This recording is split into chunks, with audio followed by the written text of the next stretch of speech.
What's going on, everybody? Welcome back to another episode of Talking Halos. I'm your host today, Jared Timms, and I'm joined alongside my co-host, my partner in crime, Nate Green. Nate, man, gotta forget about you for now. We are joined by the Angels' 13th overall pick. Does that ever get old, man, by the way, to get introduced like that? Uh, Not really, not No, really. that's awesome, man. Well, we are joined by the Angels' first round pick from 2022, current Rocket City Trash Panda, future Angels shortstop, by the way. Also, that probably never gets old either. Zach Neto. Zach, how you doing, man? I really had to hype you up there. How you doing, man? Thank you, I appreciate it. I'm doing good. Just enjoying the off season right now, but hanging in there. Just hanging in there. Awesome, man. Awesome. Instructs good. Everything good on that Yeah, side of stuff. everything went smooth. The season went smooth this year. Instructs went smooth. Just get to know a bunch of the guys, a bunch of staff people, and it's just I'm blessed to be here. So Yeah, absolutely, absolutely. We appreciate you jumping on and taking the time to talk with us. So, Nate, how you doing, man? You excited for this one? Yeah, of course. Great to be here. I heard Joyce, you didn't get to face Joyce. So I'm sure you're a little disappointed about that. I'm sure every hitter's disappointed they didn't get to face Joyce during instruct. So yeah, yeah, I was a little disappointed, but I mean, we'll probably end up facing each other this year coming up. okay, good. Yeah, we just had Joe Stewart on, so we had to ask him that question if anybody faced Ben Joyce and what that's like. But we heard he didn't throw, so it's good for you guys. Good for you guys. So, want to start you off with a little bit of rapid fire, just get you used to it, get you introduced to the fans here talking Halos. So, let's start us off with best or favorite baseball movie. Sandlot. Nice, I love it. Do you have any pregame rituals, superstitions, meal that you eat or anything like that? Um, Pre-game meal, I usually go peanut butter and jelly with some milk, with at least a cup of milk. I try to knock that out before I go, and then just I try to go every game. I try to go out to like first row of the stands and just try to sign as many autographs as I can before I get locked in. That's awesome. That's great to hear, man. Rawlings, Wilson, or do you use something else? I'm a Wilson guy. I love it. Love it. Infield glove. Got it. Yep. Yeah, I think Yeah. I think all infielders use it. So, what kind of bat do you use? Like the motto or brand? In a little bit of everything. What do you got for All the right, wood bats now? so I use a 3330, 33 and a half, 30 and a half wood bat. I'm swinging Chandler right now. I've been liking the BD13 model, AP5 model, Ronald Acuna models. Sweet, sweet, sweet, sweet. Looks like can I change? So Sweet. Second just kind Chandler of guy. testing them out, see which one. Just going from there. Yeah. Oh yeah. Second Chandler guy too there. Yeah, Joe Joe's. Chandler. So Chandler's taking over, man. Love it. Favorite flavor seed. Favorite flavor Siege Ranch. Ooh, perfect. That's a new one, I think. Who do you compare yourself to as a major leaguer? Bo Bichette. Ah, we knew it. We Okay, knew it. good. We've been trying to find comps for you forever. We've seen a bunch of names going around, but we figured it might be Bo Bichette. So that answers that. That's it with rapid fire. We just want to kind of throw you out there a little bit. So we appreciate that. Let's get it going here, man. All right. So there's not a lot out on you, to be honest. Before we talk about draft day, we try to do our best research on you. To be honest, we try to find something really cool, some interesting stuff, but man, there's not a lot out on there. You played in the Cape, you did all that stuff, but tell us about Zach Neto, man. Tell us about who you are. Yeah, it's just a player that I like to be. I like when people don't know who I am. So then when they come watch a game and they see me play, it's like, man, this kid's really good. So so I'm good. I'm thankful there wasn't a lot out there, and then when they saw a video of me on draft day and stuff, it was like, man, this kid can really play. But like I'm just a player who loves the game, man. Like, I like going out there competing every day. Even if it's not my best stuff, I like competing. As you guys know, I play with a lot of swag on the field. I love being flashy. I like being like the most attractive player out there. Like when people go watch the game, it's like I'm here to watch Zach Neto play. Um, I'm just a very like team player guy. Like no one's gonna get past my teammates without getting past me. Like you're gonna get the best shot from us. And basically just get the best of us, and it's gonna be a full fight. Like I always want to fight. I always want to be that guy on the field to not start problems, but like be that little cocky player to like start something, get the game a little interesting. because it just boosts me up. You know, I like playing a lot. I like playing a lot under pressure. I like playing when the like it's right there, like when it's in the midst of changing like momentum like that. I like playing like that because then it feels good when I come through in the clutch like that, or my teammates come through. It's just a good feeling. Um, but yeah, basically that's basically me. I'm just a very energetic player, as you could tell. Yeah, yeah, and that's something. Honestly, me and Nate have talked about this before. It's something that the Angels, and as an organization, we definitely feel like they've missed out on in the past. Is kind of that, Swagger. BDE, yeah, that swagger. Yeah, That's definitely something that I feel like they've been missing out on, and something that we've been keeping an eye out for. So that's fantastic to hear. That's coming back. Kind of the let the kids play. Don't. It's not an old school approach, even though you got to kind of keep that around a little bit. So yeah, I love it. Absolutely love it. We mentioned the draft already. Let's kind of get onto that draft day. You were there in person, got to shake the commissioner's hand, got the name called on stage. What was that day like, man? oh man, it was awesome. You know, just oh man, I'm getting goosebumps. It's just awesome like that. It was always a childhood dream of mine. You know, I was always watching the draft on TV, and I've always told my parents I want to be just like them. And man, it was a lot of sweat, a lot of blood, a lot of things to get to that spot, and I was just blessed to be able to go there, and then just getting my name called, getting my name called out there by the commish, and seeing all those fans, all those other guys that were there, seeing me walk up that stage, especially my family, and it was awesome, awesome feeling. It's probably the best feeling of in my life for sure. It's unbelievable. Speaking of, all that stuff, did you know that it was going to be the Angels the whole time, or was it like, we might go a little bit before, we might go a little bit after? Yeah, so funny story. I talked to the Angels in my fall meetings, right when we were about to get shut down for like start working out, no more baseball. Came in the spring, didn't hear one thing from any team because it was mostly my agent, but my agent told me that yeah, we hadn't really heard anything from the Angels all year. We don't know, and that pick was getting closer, and I honestly thought it was going to be between the Tigers, or I was probably going to drop a little more, and Tigers end up taking Young, and I'm there just sitting, there talking to my mom actually, and my phone starts ringing, and I try to hold it in, I saw my agent calling me, and I answered, and he was like, "Hey, this is the offer. The Angels want to take you right here. This is the offer. What do you think?" And I said, "As it, I don't remember exactly what I said, but I know I was super excited. I was like, so when do I start playing?" That's the only thing I remember. Said, so when do I start playing? And he hangs up. My mom looks at me and she starts crying immediately before the name even gets called. And yeah, and then my name gets called, Angels, and it was awesome. I went up there to commish. Then on my way back to the media people in the back, I was already getting phone calls from Perry, Phil, all these coaches and staff members. It was a surreal moment for sure. It's unbelievable. Nate, do you have any questions about the draft? I feel like we always do.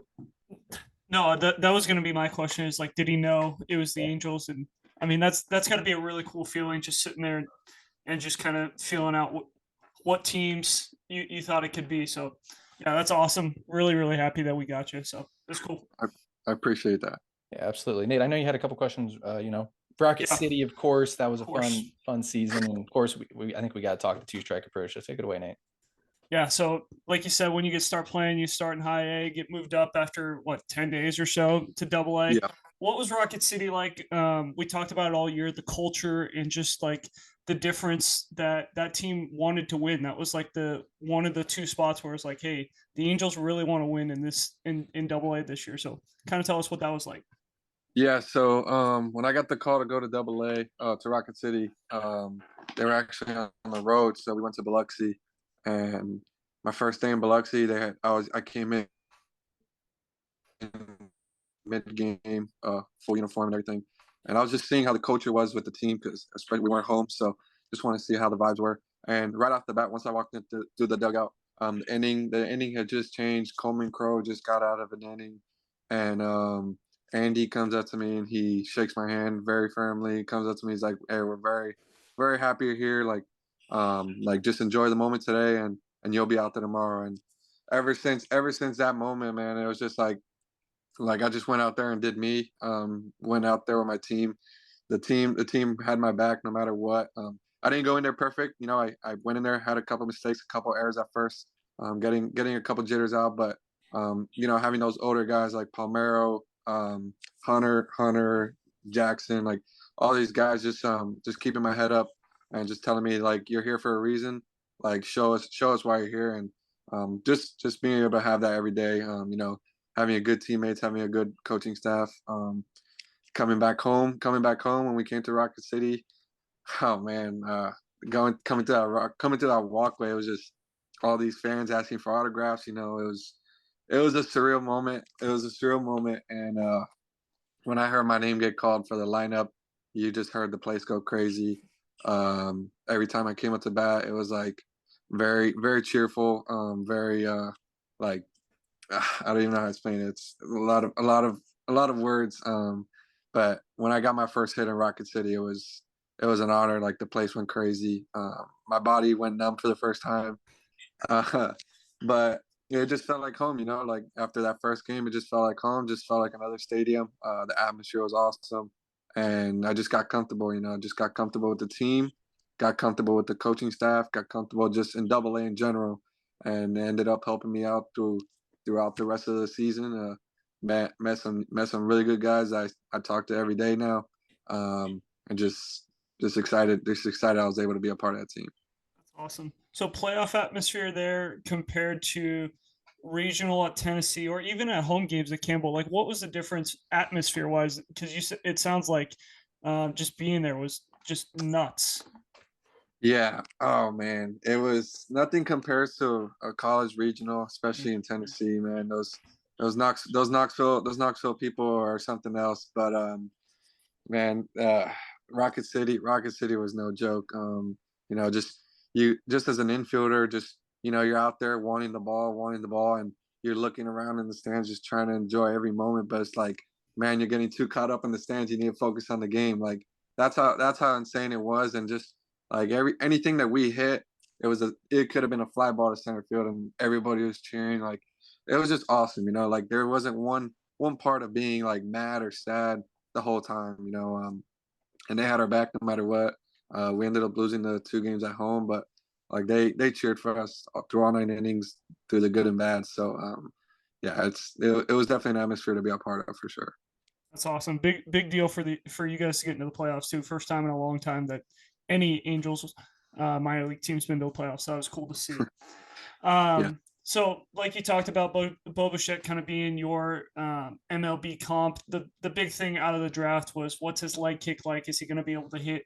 And then we see the two strike approach, and it's unbelievable. And I think Jared and I talk about this all the time. Just seeing your two strike approach and like how much hard contact you had with two strike approach, and like nothing really changed compared to like the 0-0 compared to the 0-2. Tell us a little bit about the two strike approach, how it came to be, and what do you feel like? Why do you go to it? Yeah. So basically, how it started was I got to college as a freshman, and they pretty much mandated you to have a two strike approach, and I didn't have one at the time. So it was pretty much me just learning how to use it, learning when to use it, and throughout my years in college, I just got better at it. And actually, this past year, I saw I was very comfortable with it. I wasn't striking out a lot, wasn't missing the ball with two strikes, seeing it very well. Now it's just a matter of still using my power with it and put up some power numbers, like put balls in the gap, put balls over the fence with two strikes. Um, and it definitely helped me this year. We did a couple changes with it in school, and I just kept it. It worked for me. It worked for me there. It worked for me in the Cape. And I just decided, I was like, man, you know what? Like, I'm only playing half a year, so might as well try it out now and see if it works or not. So ended up working for me early in the minor leagues. You know, um, just getting used to that pitching. The pitching was, but once I got used to the pitching, once I got used to You know, kind of seeing how people were pitching to me, how teams were trying to attack me. Started went to like what I had to feel for myself to be comfortable in the box, and I got to Rocket City, and it was a game changer. You know, those coaches helped me out through a lot with two strikes, with less than two strikes, just putting me in the best spot to hit. And I felt just like any of my coaches and my teammates felt that no matter what count I had, I had a shot of putting a ball 450 feet over the fence. So it was just be able to stay comfortable, stay confident in myself. No matter if it was Nolan Ryan pitching, just stay confident in myself and know that the tools I have is going to help me hit this ball. So That's awesome, Jared. I know you want to talk a little bit about what else he does besides play shortstop, so you can go on with that. Of course. I mean, I have to say, I love the swagger. I love the cockiness, man. This is something that the Angels have been missing. I really hope that like this continues on with this organization, because like I said, it's definitely something that we feel like the Angels have been missing, and I love hearing this. Speaking of that, though, the Angels do have a certain two ways named Shohei Ohtani. Zach, you also pitched. You were 5-0 with a 3.25 ERA in college. Smaller sample size. I think you pitched, less than 30 innings, but gotta ask. Perry, does Perry put you out there at any point and say, "Hey, Zach, we want you to pitch a little bit too"? Man, that was honestly the first question. When they called my name out on draft day, I'm not even gonna lie. When I got my name called, I had no idea what position I got drafted by. I had no position. I just went started hugging my family, and when I got on the phone with Perry on my way to the hotel, the first question I asked him, I said, "So am I a two-way or am I a shortstop? Am I only a pitcher?" And he's like, "You don't gotta worry about pitching no more. You're just an infielder." I said, "All right, perfect. Just wanted to get that out of the way." And but yeah, I mean, if it ever comes to a point where he needs me to go in there, he knows he's gonna get a competitor on the mound. I like pitching a lot because I like it. Kind of helps me. It kind of helps me in the box. It helps me how the pitchers want to attack and stuff like that. So, and who doesn't like striking people out, especially big league guys? So, that I'm definitely into it. If he ever needs it, I'm into it. But I highly doubt it's gonna happen. But I'm definitely all for it. It's firm off the mound too. Was it 93, 94? Yep, 93, 94. Some good days I might hit a 5, but next time we talk to Perry, that's what we're doing. We're asking when Zach's getting bumped. We're doing it. So, if they put you on the mound, let's say the Angels for some reason are down and they put you on the mound, will you let it rip and try and hit a 4 or 5, or are you going to be that guy throwing the eephus and just trying to? No, that ain't me. That ain't me. If I'm getting on that mound, either up 15, down 15, I'm going in there trying to strike people out. I ain't trying to get no ground outs or hit any homers off me. I'm trying to have a 0 ERA with a couple pitches. Oh, I love it. That would be awesome. This is just something that the Angels have been missing this entire time. I love it, man. Love the swagger, love the cockiness. That's all we got for you, man. We appreciate you jumping on. We're gonna call you a two-way from now on. My prospect list, I'm putting two-way on it from now on. 94, 95, 94, 95 plus slider. Slider or curveball? Or slider plus slider. There it is. We're good. I'm preaching it. I'm preaching into existence. So, guys, Zach, thank you so much for jumping on, talking with us. We really appreciate it, guys. Thank you so much for listening. Have a great rest of your day.